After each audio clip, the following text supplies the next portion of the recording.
El 18 de octubre del 2019 comenzó el denominado estallido social en Chile, que derivó en una escalada de violencia histórica en el país austral en el periodo de octubre de 2019 a marzo del año siguiente, el 2020.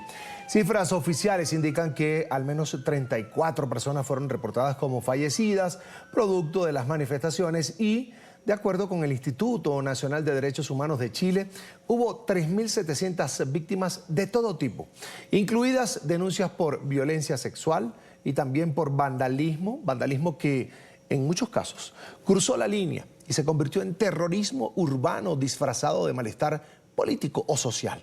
Tras 5 años de estos hechos que marcaron un punto de inflexión en la política y en la historia de Chile, la percepción de la ciudadanía ha sido negativa progresivamente. Según sondeos locales, un año después de las protestas que ven en pantalla, el 61% de la población consideraba que habían generado algo positivo para el país.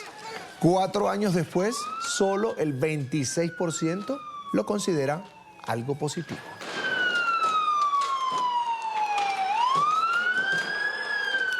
Precisamente hacemos contacto en Santiago de Chile con Javier Silva Salas. Está en pantalla, es analista político, además académico. Bienvenido a la tarde de NTN 24. Javier, como siempre, un gusto.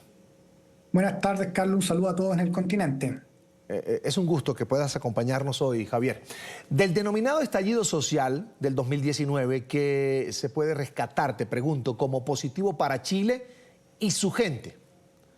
A ver, esa es una pregunta bastante compleja, porque cuando uno empieza a ver los datos y empezamos a ver todo lo que ha cambiado Chile en los últimos 5 años, la verdad es que no hay ningún ámbito de la vida social, política, económica e institucional donde uno pudiera indicar que la revuelta insurreccional que comenzó hace 5 años atrás trajo beneficios para la población de nuestro país. Porque cuando revisamos, por ejemplo, en términos económicos, vemos que Chile lleva, y el estallido o lo que pasó en el 2019 vino a sumar además el bajo crecimiento económico que tiene nuestro país.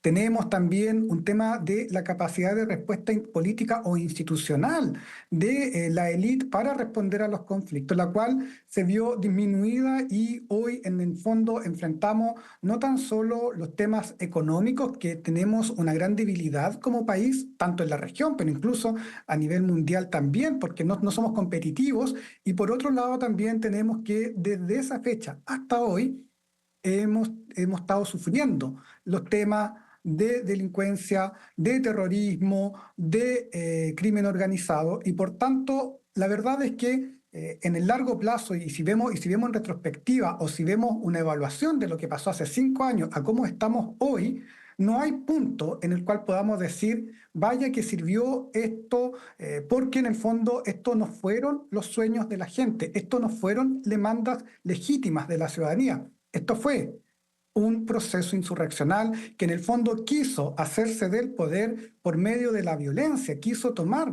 al poder ejecutivo por medio de la violencia. ¿Se logró o no se logró? Hasta ahora todavía estamos ahí en discusión, porque uno puede decir que en el fondo hoy gobiernan los que en ese momento, hace 5 años atrás, eran los que estaban llamando a las marchas, y en el fondo los que respaldaron todo el proceso de destrucción que vivió nuestro país, no solo en la capital, también en regiones. Claro. Y como bien ustedes señalaban, incluso hasta bien entrada la pandemia, que también tuvimos proceso de revuelta en varias partes. Javier, desigualdad, esa fue una razón esgrimida en ese momento como factor detonante de las protestas que después terminaron en lo que muchos vimos: vandalismo, saqueos y hasta terrorismo urbano. ¿Se ha cerrado o no esa brecha de la que hablaban esos que en su momento dijeron estamos en la calle porque hay una brecha, hay una desigualdad muy profunda en este país? ¿Cuál es tu opinión y tu análisis?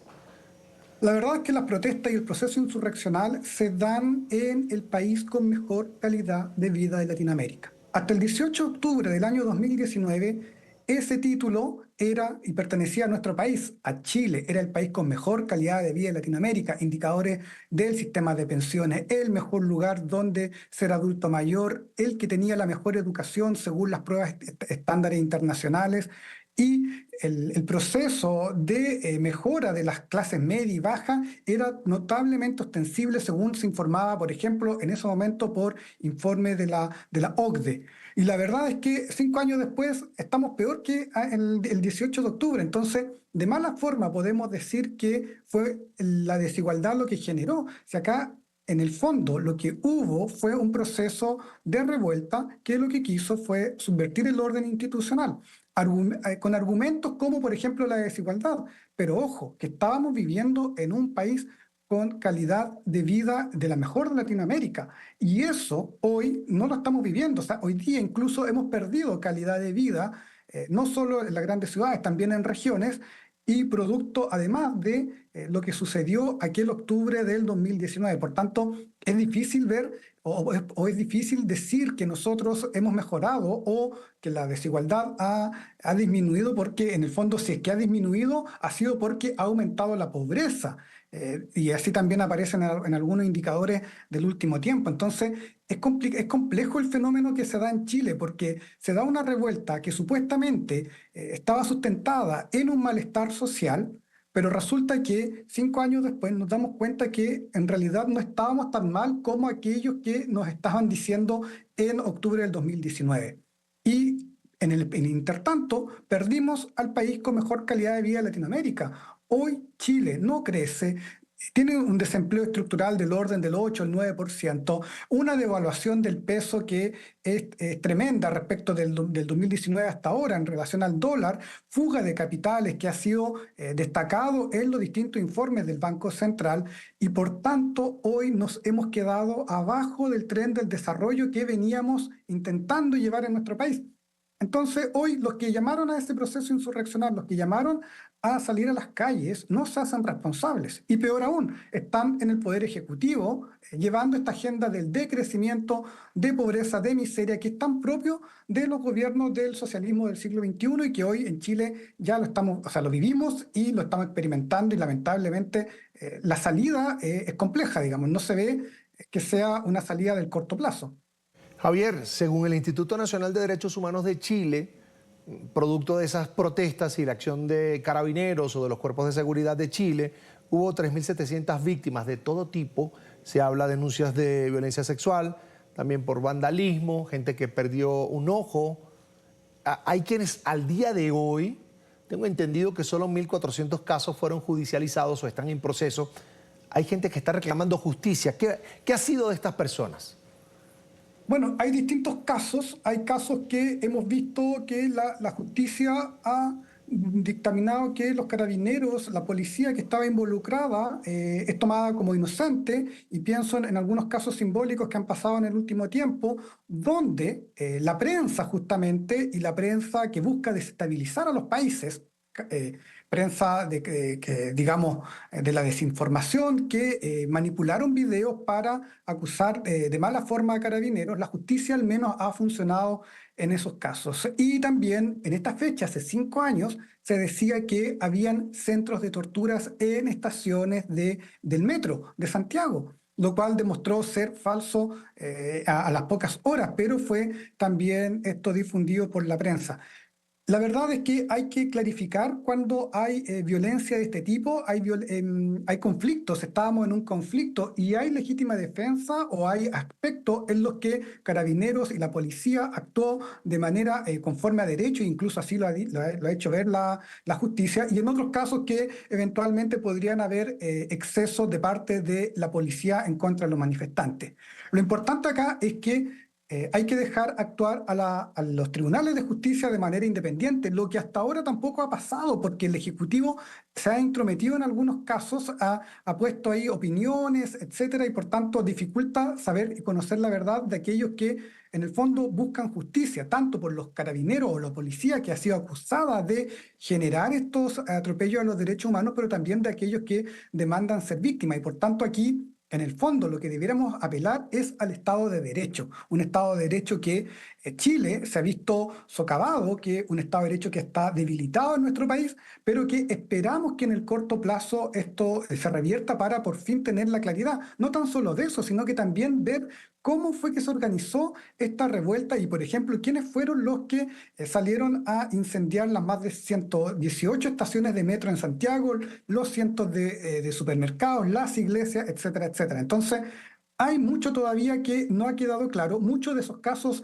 van a quedar, digamos, sobreseídos porque van a pasar los 5 años, los tiempos que establece el derecho penal, pero aún así necesitamos saber la verdad respecto a cómo fue y por qué fue que esta insurrección se organizó y quiénes estuvieron detrás de esto, que más o menos tenemos claridad, pero necesitamos tenerlo también en el aspecto judicial, que ahí es donde, sin lugar a duda, está faltando espacio para la investigación, pero una investigación que sea independiente y que sea justa.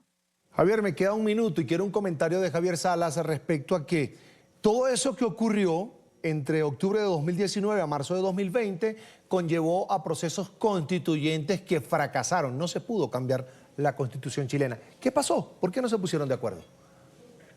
Porque la gente no, el pueblo chileno no fue el que salió a protestar. Lo que hubo protesta fue un proceso insurreccional. Hubo terroristas acá, urbanos, que quisieron derrocar al gobierno. Y en el largo plazo, el votante chileno se dio cuenta de aquello. Y es por eso que rechazamos los chilenos los dos procesos constitucionales. Los rechazamos porque entendíamos que lo que se estaba poniendo en el papel era lo que no queríamos para nuestro país. No queríamos ni socialismo del siglo XXI, no queríamos una degradación institucional, si lo que nosotros como chilenos buscamos y lo que buscan los chilenos en general es una vida en paz, una vida tranquila, una vida de dar oportunidades a nuestros hijos para que puedan desarrollarse en paz y en prosperidad. Eso es lo que busca el común, digamos, y no busca un espacio de disputas políticas, que es lo que que es lo que ha pasado en los últimos 5 años en nuestro país y del que es difícil que salgamos en el corto plazo. Para muchos, Javier, y cierro con este comentario, una prueba más de que lo que pasó en ese denominado estallido social no fue el sentimiento de la mayoría de los chilenos, porque finalmente no se pudo cambiar la Carta Magna. En pantalla, Javier Silva Salas es analista político, además académico chileno, a quien le agradezco mucho haber compartido este día con nosotros. Javier, será hasta la próxima. Buenas tardes. Muchas gracias, buenas tardes. Hasta pronto.